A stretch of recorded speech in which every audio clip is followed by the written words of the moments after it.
Unatoč velikim problemima, brojnoj nezaposlenost, ja bih rekao da su Hrvati itekako motivirani za neka područja, pa tako u mnogim područjima prednjačimo pred mnogo i razvijenim zemljama. Pa onda nama stranci kažu, Hrvati, pa ne možete vi baš biti najbolji u svemu.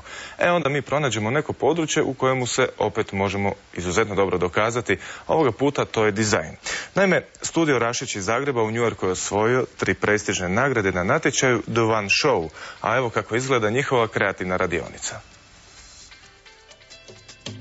Kad se rad proglasi jednim od najboljih među 17.000 pristiglih iz svih zemalja svijeta, onda vrijedi pogledati o čemu se tu radi. Oni su Studio Rašić. Postoje gotovo 10 godina, a tema s kojom su se natjecali na prestižnom dizajnerskom natječaju jest umjetnost uvjeravanja.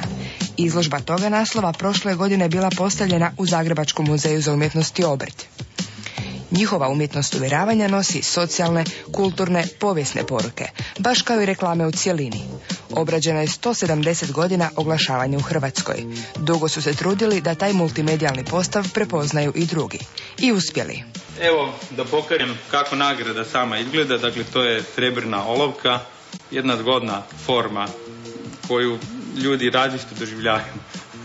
The One Show okuplja najveća imena u svijetu tržišnih kompanija, sve vodeće tvrtke i agente. Prije nekoliko dana Vedrana se vratila s dodjele nagrada. Znači jako puno, zapravo što je to nagrada na jednoj svjetskoj razini, mislim.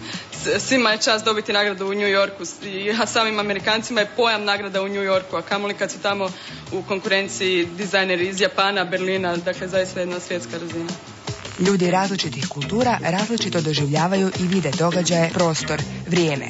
Ovi umjetnici tvrde, dizajn je umjetnost, umjetnost je dizajn, sve prisutan i stalno promjenjiv. Onaj s hrvatskim potpisom čini se tek uzima pravi zamah.